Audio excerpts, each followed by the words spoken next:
Shalom, frères et sœurs, bien-aimés dans le Christ, j'ai le réel plaisir de vous partager une parole que je connais.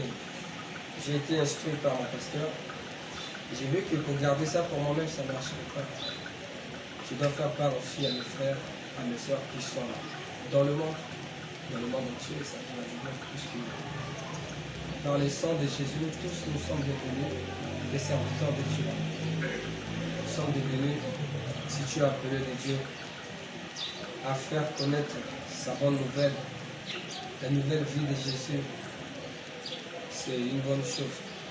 Voilà pourquoi très rapidement, je vais vous donner comme le thème. Aujourd'hui, ce matin même, je vous parle de la croissance. La bonne croissance. Voilà. Ce qui veut dire que comment croître, comment avancer dans sa vie spirituelle, financière et puis matérielle. Donc dans tous les domaines de ta vie, comment tu peux avancer. La première des choses, ça c'est le thème que je vous ai donné. La croissance, si vous voulez, la bonne croissance ou la progression, ça n'engage que vous. Moi je l'appelle la croissance, une bonne croissance. Parce que la croissance et la croissance. Je parle de la bonne croissance de Dieu. La bonne croissance. Voilà, très rapidement, vous savez, ici, l'homme. Dieu a créé l'homme à sa ressemblance et à son image. Pourquoi? Afin que l'homme adore le Dieu Tout-Puissant, adore son Dieu. Tout ce que Dieu a dit, ce que nous devions obéir, c'est à ses lois. Rien qu'obéir à ses lois et c'est fini. Dès que tu obéis à la loi de Dieu, vous verrez que tout ira bien. Tout va se rouler comme sur les relais. C'est comme si quelqu'un était derrière vous en train de vous rouler, quelqu'un était devant, qui vous prépare la route, là où vous passez, qu'il y a tous les écrits et toutes les choses. L'homme est béni par Dieu. Ça veut dire que Dieu bénit celui qu'il aime. Nous ne posons pas à Dieu qui le bénit. S'il voit tes comportements, de manière, comment tu agis devant lui, comment tu fais, surtout pour les serviteurs de Dieu, les évangélistes, le diacre, pasteur, prédicateur, prophète. Vous voyez, si tu n'obéis pas à la loi de Dieu, c'est difficile pour toi d'aller là. C'est difficile. Tu verras que c'est très difficile pour toi et ça va t'emmener dans un autre chemin. Ça veut dire que tu vas emprunter. Tu peux appeler ça comme le plan B. Parce que si le plan A échoue, on emploie toujours le plan B. On prend le plan B. C'est comme ça. Ça veut dire que l'homme, il reçoit seulement ce que Dieu lui a donné. Il n'y a pas de précédence avec Dieu. Tu reçois seulement ce que Dieu te donne, ce que Dieu a établi devant toi. Selon l'obéissance, ta vie, ce que tu mènes devant lui, si tu es sincère, ce qu'il a placé devant toi, c'est ce que tu croiseras. Il n'y a pas de coïncidence ni hasard avec Jésus. Je vous prie, l'homme ne reçoit seulement ce que Dieu a destiné, ce que Dieu lui a destiné. Vous voyez? Car tout vient de Dieu. Rien de ce monde est venu, ce n'est pas de nous, de nos parents ou bien de notre frère. Non, tout ça vient de Dieu. L'argent, Dieu. Le travail, Dieu. La famille, Dieu. Le mariage, Dieu. Les enfants, Dieu. Tout ce que vous en avez besoin, Dieu. Vous voyez? Même si vous voulez mourir, c'est Dieu qui doit dire un mot dans votre vie. Si tu veux te suicider, Dieu ne veut pas, tu ne mourras pas. Tu ne mourras pas, enfin, tu ne mourras pas. C'est ça. Voilà. Dieu bénit. C'est bien aimé. Pourquoi? Lorsque dorment. Dieu bénit lorsque les gens dorment. Ça veut dire que pour vous, la nuit, je ne sais pas ce que vous faites à la nuit. Parfois la nuit est faite pour dormir. Mais vous, vous ne dormez pas. Comment vous voulez progresser dans la vie? On a 8 heures du temps de sommeil, comme les scientifiques l'ont dit. 8 heures du temps de sommeil. Tu dois dormir pour être en bonne santé, pour être en forme. Pour que demain, tu ailles travailler pour progresser, pour faire progresser ta vie, tes entreprises et tout ce que tu fais, tes activités. Si tu es étudiant ou élève, tu dois dormir tôt, excusez-moi. Tu dors tôt. Tu te réveilles tôt. Tu vois? Quand tu dors bien, tu es en bonne santé, tu es en forme. Je te dis, mon frère, ma soeur, tu seras bien. Tout ce que tu feras réussir. Ça, c'est la première chose pour avancer dans ta vie. Pour avoir une bonne croissance. Pour avoir une croissance, je peux dire même spirituelle, matérielle, dans tout ce que tu fais, tous les domaines de ta vie. Tu dors la nuit. La nuit est faite pour dormir. Ça veut dire Dieu bénit. lorsque toi et moi nous dormons. Tu vois? Dieu ne bénit pas seulement la journée, non, il bénit la nuit. Tout comme le diable vient pour assaillir, il vient pour détruire la nuit. C'est la nuit là que Dieu aussi vient bénir. Dieu bénit ses bien-aimés, ses appelés, ses serviteurs, ses enfants lorsqu'ils dorment. Vous voyez? Lorsqu'ils dorment. Alors, bien-aimé, prépare ton sommeil. Tu vois? Tu dois préparer ton sommeil. C'est pas que, comme je dis, Dieu bénit seulement la nuit, il bénit la nuit lorsque nous dormons. Non. C'est pas ça que quand Dieu veut te bénir, il va bénir même ceux qui n'ont pas. Non, c'est pas comme ça. Pour que Dieu puisse te bénir la nuit, il faut d'abord que tu aies une communion avec lui. Pas n'importe quelle communion, une communion sincère, basée sur la foi, la croyance, tu vois, quand tu crois en lui, l'espérance. Ta foi d'abord doit être en Dieu. Il faut que tu crois aussi qu'il existe. Parce que si tu ne crois pas qu'il existe, mon Dieu, mon frère, rien ne va s'effectuer dans ta vie. Rien du tout. Tu vivras que des calamités, tu vois. Tu vivras des choses qui sont difficiles, qui sont pires que ce que tu as connu. Il faut prier. Tu laisses le Saint-Esprit conduire ta nuit, ton sommeil. Tu établis une alliance entre toi et ton Dieu. Comment tu te sens avec ton Dieu? De quel niveau avez-vous? Quelle dimension tu as avec ton Dieu? Votre communion, votre relation, ta relation avec ton Dieu, c'est comment? C'est ça, il faut les soigner pour être béni, pour être avancé, pour avoir la bonne croissance. C'est de soigner, ça c'est la deuxième chose, soigner votre alliance, soigner vos relations avec votre Dieu, pour que Dieu puisse vous bénir. Vous voyez, si vous êtes sincère devant Dieu, si vous êtes sincère, et n'importe quelle prière que vous allez faire, Dieu va vous l'exaucer. Dieu l'exaucera. Regardez, je crois, le gars, je crois que c'est dans un chronique, je crois. Un chronique, donnez-moi un instant. Voilà. Le garçon, je l'ai bête, voilà. Il était sincère dans sa vie, sa maman l'a conçu dans la souffrance, et il a dit. Ça, c'est le verset, je vais bête, un chronique de chapitre 3, des versets 9 à 10. Je vais lire ça.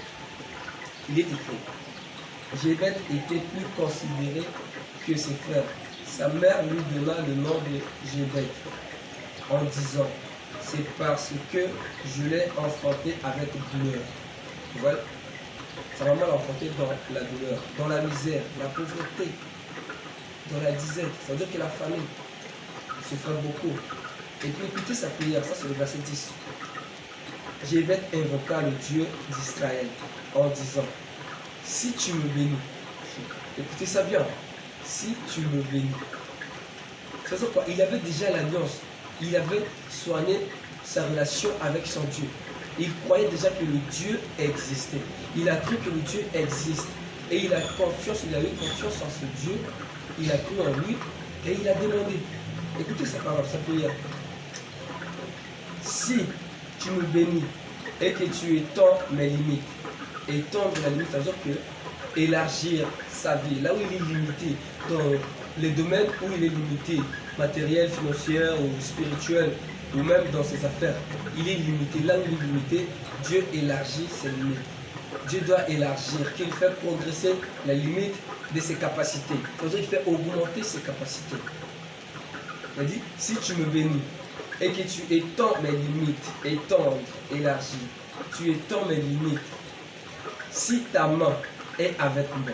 Vous voyez ça? Il croit que Dieu existe. Il croit aussi que la main de Dieu réellement sera avec lui. Il a confiance en ce Dieu, il sait de quoi Dieu est capable. C'est ça, il a une relation avec son Dieu. Il sait que son Dieu existe. Il a demandé, si ta main est avec moi, et si tu me préserves du malheur, préserver, ça veut dire que écarter, éloigner, épargner. Dieu t'épargne du malheur. Dieu lui parle des malheurs, des difficultés de ce monde, des difficultés, ce qu'il mène dans sa vie. Que Dieu lui parle de cela. Il dit, si ta main est avec moi, et si tu me préserves du malheur, en sorte que je ne sois pas dans la souffrance. Vous voyez ça? En sorte que je ne sois pas dans la souffrance. Pour qu'il ne soit pas dans la souffrance, il a seulement invoqué son Dieu. Comme dans Jérémie 33 nous dit, invoque-moi et je t'exaucerai. C'est ça, tu invoques ton Dieu. Rien que par ça, il avait déjà l'alliance. Une relation sincère avec son Dieu. C'est à travers ça, il a invoqué son Dieu. Il a dit, en sorte que je ne sois pas dans la souffrance. Vous voyez, en sorte que je ne sois pas dans la souffrance. Et suivez la suite, c'est quoi? Et Dieu accorda ce qu'il avait demandé. Pourquoi Dieu a accordé sincèrement comme ça, simplement comme ça? Dieu n'a pas voulu savoir qu'est-ce que tu as fait. Non, c'est parce que sa relation avec Dieu était soigneuse. Sa relation avec Dieu était propre et claire. Voilà pourquoi lorsqu'il a parlé seulement sur nous, c'est cette petite parole. Vous voyez, combien de phrases déjà? Si tu me bénis et que tu étends mes limites. Ça c'est la première phrase. Si ta main est avec moi, la deuxième. Et si tu me préserves du malheur, la troisième, en sorte que je ne sois pas dans la souffrance. 4 phrases, seulement 4 phrases. Ouais. Je mesure que 4 paroles, seulement ça, tout cela. Dieu n'a pas contredit, il n'a rien fait, il a exaucé. Là tu te dis, et Dieu accorda ce qu'il avait demandé. Pour que Dieu puisse te bénir, la nuit quand tu dors, comme tu penses, la nuit quand tu dors, la journée partout où tu es là, il suffit seulement de soigner ta relation avec ton Dieu. Tu soignes ta relation avec ton Dieu. Lui, il est le Seigneur des Seigneurs. Il est le maître des temps et des circonstances, des problèmes que tu as. Si ta relation est bonne avec ton Dieu, songes-tu que Dieu va te laisser comme ça? Tu crois vraiment que Dieu te laissera souffrir? Mais non. Jésus n'était pas venu au monde pour détruire. Vous voyez, il est venu pour sauver. Tu as cru en son nom, tu l'as accepté comme le Seigneur et le Sauveur de ta vie. Voilà, ta relation commence. Il faut la soigner maintenant. Tu dois obéir à la loi de Dieu. Tu obéis à la parole. Écoutez, la troisième chose, je vais vous dire, pour avoir une croissance, une bonne croissance dans la vie, de ce que nous faisons, nos activités, nos vies spirituelles, financières, matérielles. Écoutez ça, je vais vous donner le Proverbe 28. Voilà. Proverbe 28, le verset 13 à 14. La confession du péché. Ne cachez pas vos péchés. Écoutez-moi. Proverbe 28, le verset 13 à 14 nous dit: c'est lui qui cache ses transgressions. Transgression, autrement dit péché. Vous voyez, des erreurs commises. Transgression. C'est lui qui cache ses transgressions. Ne prospère point. La prospérité ne sera pas avec toi. L'avancement, la croissance ne sera pas avec toi si tu caches tes péchés à Dieu. On ne cache pas le péché à celui qui t'a créé, celui qui sait que tu as péché. Il faut être reconnaissant envers lui. Tu reconnais, oui Seigneur Jésus, j'ai péché devant toi, j'ai péché contre toi Seigneur Jésus. J'ai transgressé à ta loi. Aie pitié de moi. Il n'a pas un cœur de pierre. Non, pour ne pas te pardonner. Regardez, suivez, dans Ésaïe 59, il dit, sa main n'est pas si courte pour délivrer, pour protéger, ni son oreille n'est pas sûre pour entendre. Il entendra ta prière. Il entendra ta prière et il exaucera comme j'ai dit. Ça, c'est le verset 13 nous dit, celui qui cache ses transgressions ne prospère point.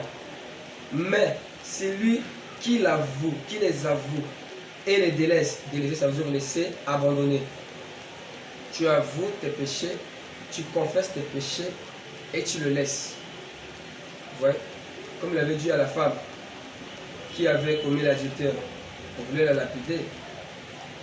Et puis il a dit à la femme, va, tes péchés te sont pardonnés, va et ne pêche plus. Dès que tu demandes pardon, tous tes péchés sont pardonnés. Tu ne dois plus pécher. Ça c'est pour arranger ta relation avec ton Dieu.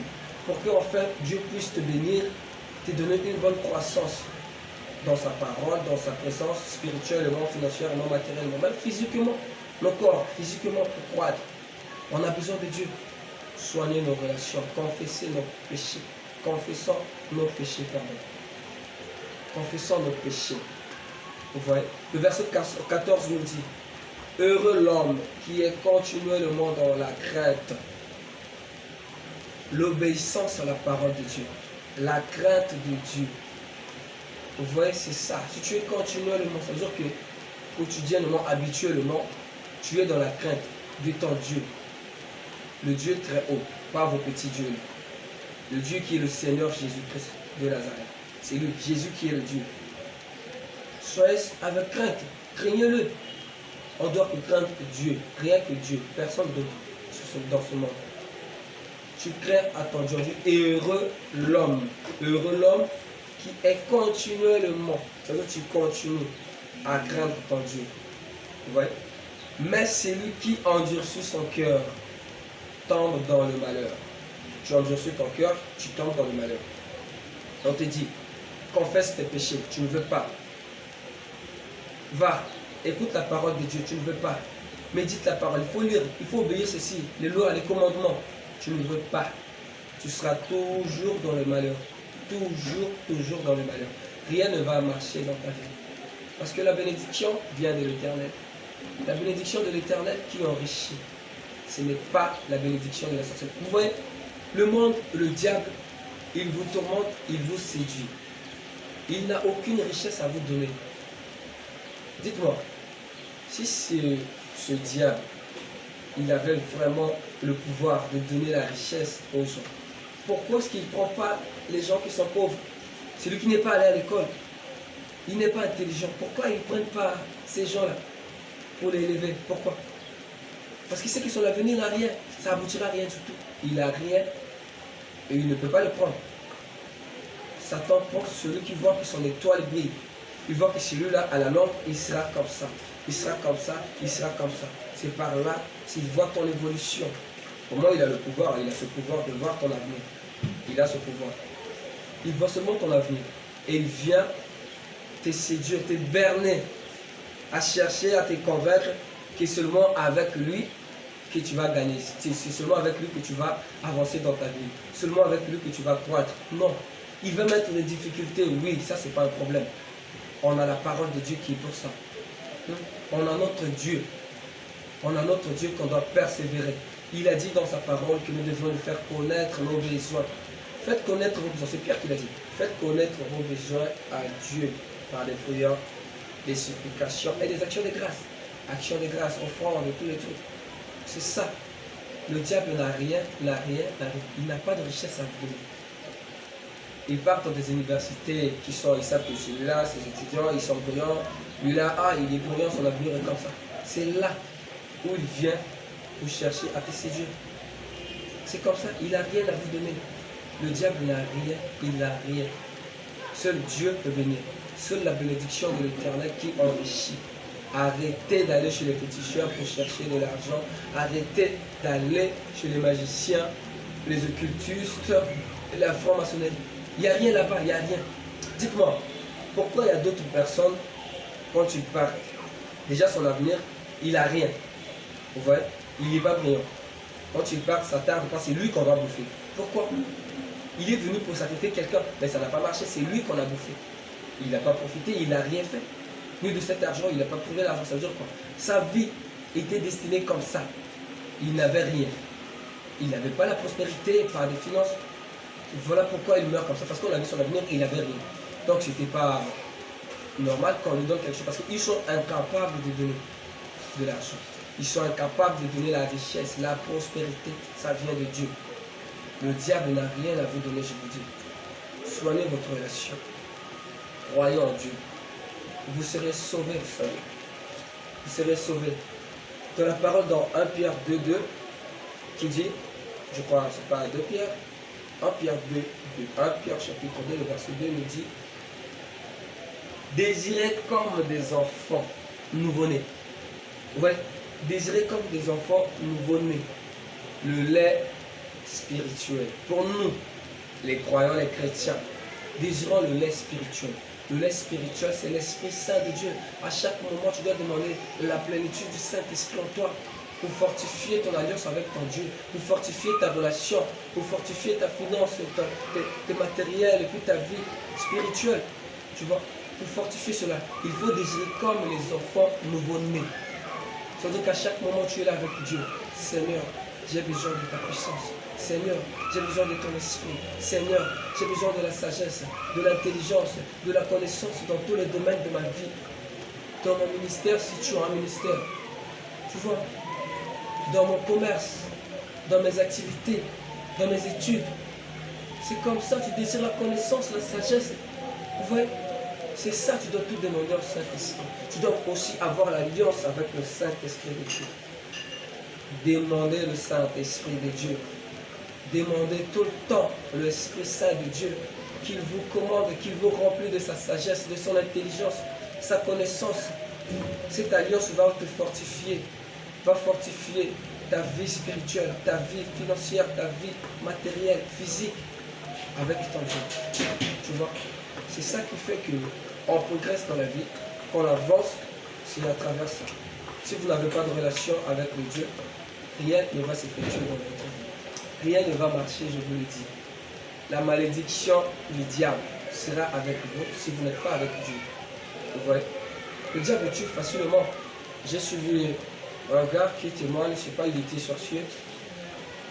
Il a témoigné de certaines personnes qui prêchent dans le bus plutôt. Arrivé le gars, il a vu, il était nu. Et puis il a demandé au diable, le démon qui était en lui, pourquoi ce gars est nu? Le diable lui a dit quoi? Il est nu avec Dieu, ni avec nous. C'est-à-dire qu'il est de son côté, il est tout seul. Voilà pourquoi il est nu. S'il était avec le diable, il allait être vêtu de vêtements de diable. S'il était avec Dieu, il allait aussi être de côté de Dieu. Mais comme il est tout seul, il n'est pas avec le diable, ni avec Dieu, le Dieu. Voilà ce gars, il dit, bon, pourquoi il prêche? Il a faim, il a besoin d'argent. C'est comme ça, si tu n'es pas avec Dieu, c'est facilement on va te tuer. Et il a tué ce gars sur place. Il est tombé, doucement il a toussé, il est tombé et c'est fini. C'est parti pour lui. Il est tombé, c'est fini. Il est mort. Vous imaginez, est-ce que ça c'était la voie vraiment de Dieu? Non. Si tu n'es pas avec Dieu, ta vie sera seulement misère. C'est seulement la misère, je te dis. Confiez-vous en l'Éternel comme la parole le dit. Le diable tue et il assaille, il séduit ceux qui sont faibles, comme le lion. Quand il fait sa chasse, il suit ses proies. Il ne regarde pas ceux qui sont brigands. Il ne regarde pas ceux qui sont forts. Non. Il regarde celui qui est faible. Il sait que celui-là, je vais l'attraper facilement. C'est par là qu'il va partir. C'est là, c'est cet animal qui va suivre. C'est la proie qu'il suivra jusqu'à ce qu'il atteigne. C'est comme ça. Confiez-vous à l'Éternel. Soignez votre relation avec Dieu, afin que vous ayez une bonne croissance dans tout ce que vous faites, dans tout ce que vous allez faire.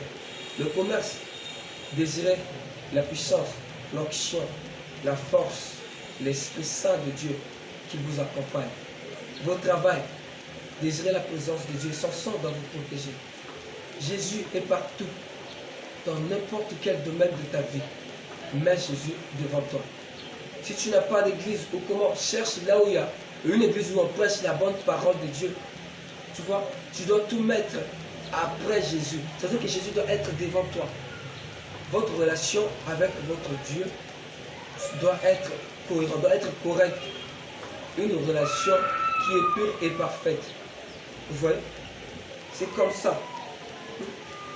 C'est ça la malédiction de la Bible. Vous voyez, ici il est écrit la malédiction de la Bible. Voilà, ça donne la croissance spirituelle. Vous voyez, ici, si tu médites la parole de Dieu, la méditation, c'est pas si compliqué que ça. Ce n'est qu'une partie de parole que tu as lu dans la Bible, par exemple, le verset 14 du chapitre 28 de Proverbes. Il dit, heureux l'homme qui est continuellement dans la crainte de Dieu. Dans la crainte. Tu vois? Ou soit dans Romains 8, le verset 1er, qui dit, il y a donc maintenant plus de condamnation pour tous ceux qui sont en Jésus-Christ. Tu vois? Déjà que cette parole, tu la connais par cœur, c'est ça la méditation. La lecture c'est autre chose, méditation c'est autre chose. On n'est pas là pour ça. Maintenant ce que je vous dis c'est de méditer seulement. Le verset que vous connaissez par cœur, un verset qui est puissant, un verset de pardon de péché, un verset de la progression, de protection, de la bénédiction. C'est ça, méditer la parole. Méditer. Il dit que Jésus il m'a lavé de son sang. Je suis devenu une nouvelle créature.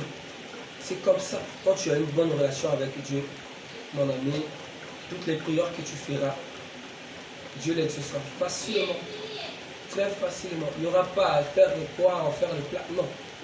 Tu dis, Seigneur, j'ai besoin de ceci. Et il te donnera. Il te donnera. Moi, depuis que j'avais compris ça, c'est vraiment merveilleux, ça. C'est merveilleux de connaître le Dieu Tout-Puissant. Tu lui demandes de l'argent, ça ne tarde pas. Rien que dans la journée, tu l'auras. Sois juste patient. Tu demandes de l'intelligence, tu l'auras. La sagesse, tu l'auras. Connaissance, tu l'auras. Tu ne seras pas parmi ce peuple qui sont détruits, manque de connaissances. Tu ne seras pas parmi ce peuple. Tu es un peuple de Dieu, tu es loin de Dieu. Tu es appelé de Dieu. Confie-toi à l'Éternel. La méditation de la Bible, autrement dit la parole de Dieu. La méditation de la parole de Dieu donne la croissance spirituelle. Plus tu grandis, tu vois, spirituellement, plus physiquement aussi tu grandis. Si tu grandis spirituellement, physiquement, facilement tu grandiras. Mais si tu ne grandis pas spirituellement, non, c'est difficile pour toi de grandir aussi physiquement. Parce que tout commence spirituellement. Tout commence d'abord dans la spiritualité. C'est-à-dire que si tu n'as pas la spiritualité, c'est difficile, c'est compliqué. Tu n'avanceras pas. Si tu n'es pas béni spirituellement, physiquement, tu ne seras pas béni non plus. Tu ne seras pas béni physiquement. Tu demandes de l'intelligence. Ben, si tu n'es pas béni, si tu n'es pas spirituellement, tu n'as pas de communion avec ton Dieu. Dis-moi, si Dieu ne te bénit pas, s'il ne fait rien pour toi, dis-moi où est le problème. C'est toi qui es le problème, ce n'est pas Dieu. Il ne faut pas traiter Dieu de méchant, il est comme ça, il est mauvais. Non, c'est toi-même. C'est toi, le premier ennemi de ta vie, c'est toi. C'est toi-même. Tu ne veux pas lire la Bible, tu ne veux pas soigner ta relation avec ton Dieu, tu ne veux pas passer du temps avec ton Dieu. C'est quoi ça ce que tu veux? Dis-moi, ici dans ce monde, tu ne fais rien et tout on te donne gratuit. Où? Rien n'est gratuit sur cette terre. Rien, je te dis rien. On peut faire des services, rendre des services. Aujourd'hui, on te donne. Parce que par pitié, hein, parce que l'homme n'a pas totalement la compassion. Par pitié, il te donne. Mais le lendemain, tu viens encore. Le jour suivant, tu viens. Ben non, il va se passer, il va dire non, ça, je ne le ferai pas. C'est comme ça aussi avec Dieu. Il peut te bénir, il fait quelque chose pour t'attirer vers lui. Mais s'il sent que toi, ta relation et lui est basée seulement sur le matériel, il ne fera rien du tout pour toi. Il ne fera plus rien. Tu soignes ta relation avec ton Dieu. Tu dois aussi le soutenir financièrement, tu vois, matériellement aussi. Il faut financer, soutenir l'œuvre de Dieu. C'est ça, soigner sa relation avec Dieu. Tu soutiens l'œuvre de Dieu, tu donnes l'offrande, la dîme. Tout ce que tu gagnes, la dîme, l'offrande, les actions de grâce, si tu veux la collecte ou aider les pauvres, les veuves, les orphelins. C'est ça. Tu soignes excusez-moi, tu soignes ta relation avec ton Dieu. Vous voyez? On soigne sa relation, c'est comme ça. Allez, plus tu grandis spirituellement, plus tu grandis physiquement, matériellement. Tu vois, si tu n'es pas en progression, d'abord si ta spiritualité, ta vie spirituelle ne progresse pas, dis-moi pour toi, ta vie physique, en tout cas matérielle aussi, de l'intelligence, tu n'avanceras pas. Surtout les élèves, les serviteurs de Dieu, désirez comme les enfants nouveau-nés. Ça c'est dans 1 Pierre 2:2. Désirer comme les enfants nouveau-nés. Ça veut dire quoi? À chaque moment, si tu es dans la difficulté, tu es même dans la joie, ou que tout va bien pour toi, demande le Saint-Esprit pour qu'il soit toujours avec toi. Tu ne tombes pas dans le piège de l'ennemi, tu ne tombes pas dans la ruse de l'ennemi. Vous savez, dans ces derniers temps, on approche vers la nouvelle année.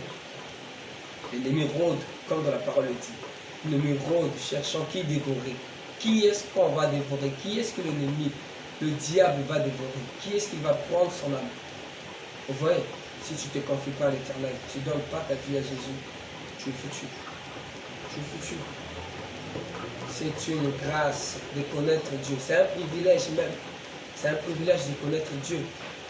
Ne soyez pas parmi ceux qui sont venus accompagner des personnes que Dieu a établies comme des pions dans ce monde pour qu'ils aillent vers le mal. Mais non, ne soyez pas comme ça. Il y a des personnes que Dieu a placées comme ça. Elle dit, toi, tu as vu, c'est comme, comment on l'appelle déjà? Judas l'Iscariote. Dieu l'a placé comme l'intermédiaire entre et les pharisiens et Jésus.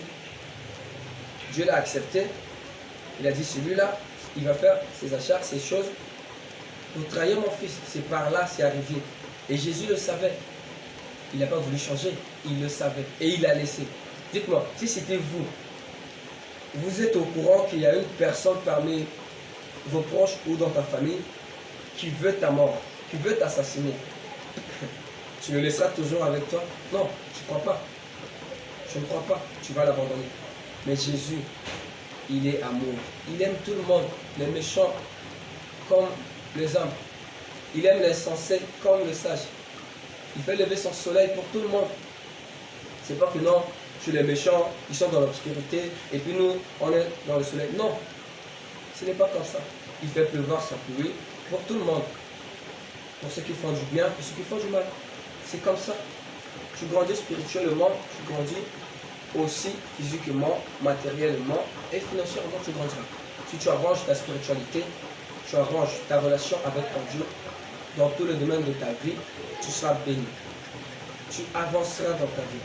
Tu iras de l'avant. Tu auras une bonne croissance. Tu auras une bonne croissance spirituelle, matérielle, physique. Tu vois ça? Et spirituellement, tu vas grandir. C'est ça qui arrive. Pour avoir une bonne croissance, voilà, c'est ça. Comment faire pour avoir une bonne croissance? Tu dois la première chose, chercher le Dieu Tout-Puissant.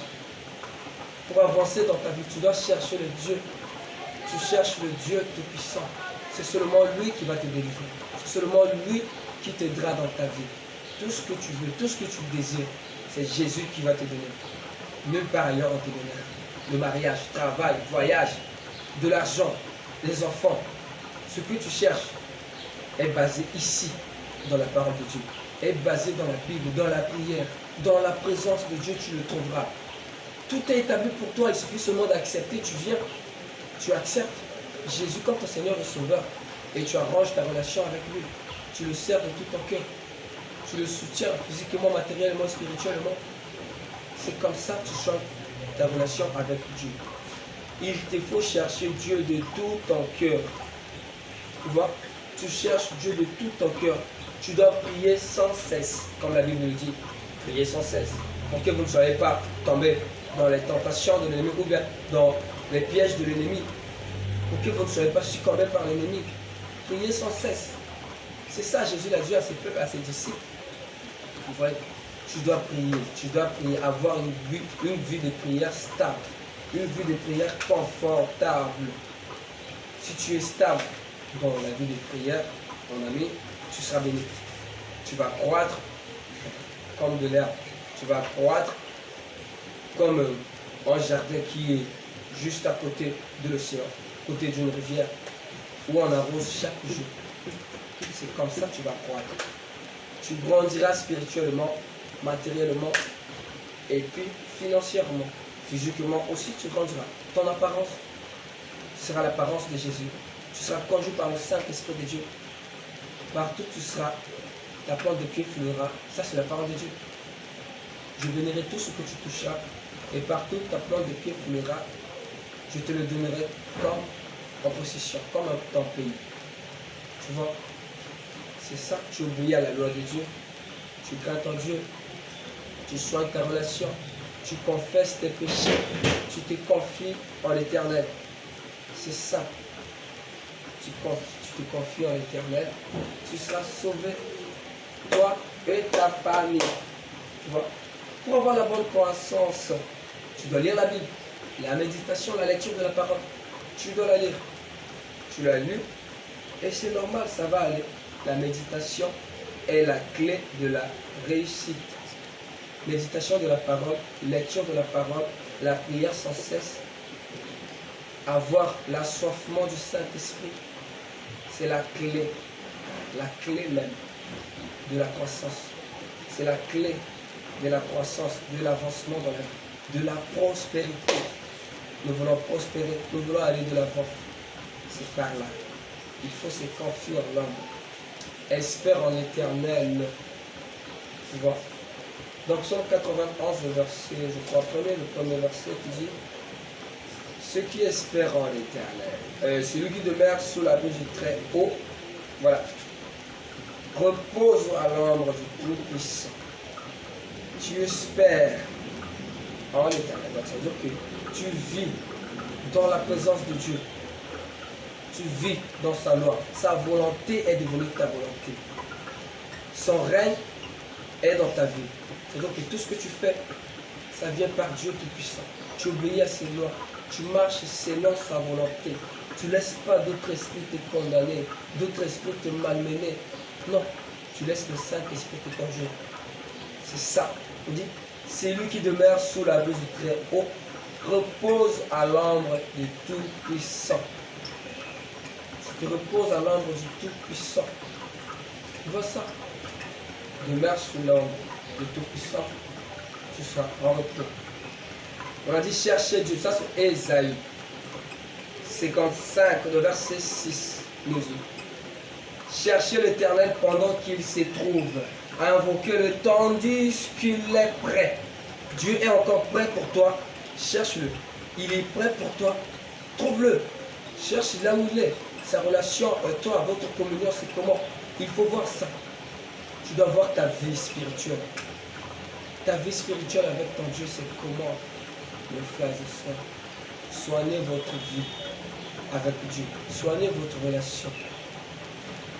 Votre spiritualité avec Dieu, c'est ça qui donne l'accès à ce que tout ce que vous demandez à Dieu soit exaucé.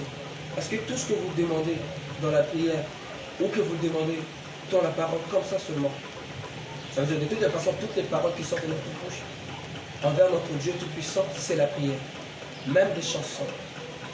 Il faut aussi aimer l'adoration. Tu dois aimer l'adoration, adorer ton Dieu, élever son nom. L'adoration, ce n'est pas seulement chanter, hein, c'est parler aussi. Dire qu'il est le Dieu Tout-Puissant. Il est le Seigneur de Seigneurs. Ça, c'est l'adoration. Dire qu'il est le même hier, aujourd'hui, éternellement. Ça, c'est l'adoration. Dire que milieu des personnes vont l'imiter, il ne sera jamais égalé. Ça, c'est l'adoration. C'est ça, l'adoration, mes bien-aimés. Voilà. Invoquez-le tandis qu'il est prêt. Ouais. Cherchez l'Éternel pendant qu'il se trouve. Cherchez votre Dieu. Cherchez votre communion avec Dieu. Établissez votre communion. Que ce soit propre, agréable et parfait devant le Dieu Tout-Puissant. Vous savez, il est écrit dans la parole de Dieu qu'il n'y a aucune puissance, aucune force, aucun esprit, aucune profondeur, aucune hauteur, aucun Dieu pourra nous séparer de l'amour de Dieu manifesté en Jésus-Christ notre Sauveur. Vous voyez ça? Tu as ta relation soigneuse devant ton Dieu. Aucune puissance va te séparer de cet amour. Ça veut dire que Dieu t'aimera continuellement. Dieu t'aimera tant que tu seras toujours dans sa présence. Il t'aimera aussi longtemps que tu méditeras la parole. Aussi longtemps que le Saint-Esprit de Dieu te conduira. Aussi longtemps que tu feras de sa volonté ta volonté. Vous voyez? C'est comme ça la vie chrétienne. Tu ne comprends pas les chrétiens. Vous voyez, les chrétiens et les musulmans. Les musulmans avancent. Ils sont sages, les magiciens, les sorciers. Ils connaissent, ils veulent la connaissance. Quand ils connaissent, ils progressent. Ils veulent progresser. Ils veulent avoir une bonne croissance. Ça veut dire que tout ce que le magicien va lui dire, ou son grand marabout, son maître va lui dire, tout ce qu'il fera, c'est de l'exécuter. Je l'avais dit, tu dois tourner comme ça 10 000 fois, ou même 5 fois à gauche, 5 fois à droite. Il va le respecter. Parce qu'il sait qu'en faisant ça, il aura quelque chose. Il sait qu'en faisant ça, il va croître. Il sera grand. Il grandira spirituellement dans la sorcellerie. C'est comme ça. Ils sont là. Les musulmans, déjà, 4 heures, 5 heures.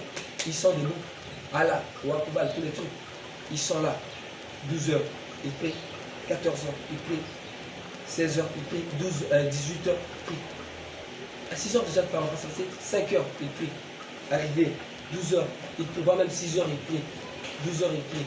14 heures, 16 heures, 18 heures. Maintenant, combien de fois vous? Qu'est-ce que vous arrivera si vous faites cela? Hein? Ça va arriver si vous donnez votre vie. Ça marchera très normalement, très bien. Tout ce que je vous demande, c'est de soigner votre relation, votre alliance avec votre Dieu, comme les choses que je vous ai dit, la confession du péché, la prière sans relâche. Aussi suivre la parole de Dieu, méditation, lecture de la Bible. C'est ça qui va vous faire croître. C'est ça qui vous avancera dans tous les domaines de votre vie. Tout ce que vous allez faire réussira. Merci. Que Dieu vous bénisse. À bientôt.